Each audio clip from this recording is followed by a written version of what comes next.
তেল। ভাই তেল আলা, দাঁড়াও দাঁড়াও, তেল লাগবে, আমার তেল লাগবে। ও ভাই আসতেছি আসতেছি, দাঁড়াও। নামা না। তা কতখানি নিবা? ওই লিবানি 2-3 লিটার। কিন্তু এই বয়সে তেলের ব্যবসা কিসের জন্য? বিরাট কাহিনী ভাই।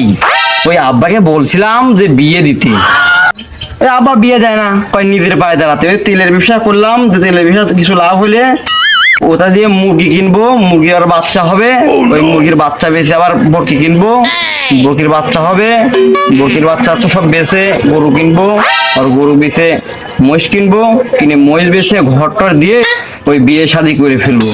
তারপরে বাচ্চা কাচ্চা হলে বাচ্চা কবে বল বল হবি, মাঠে কাজ করতে যাবো, তখন ভাত নিয়ে দেখবে আব্বা ভাত খেয়ে যাও, তখন আমি বলবো ওই ও ভাই, ও যে নিজের পায়ে দাঁড়ান যে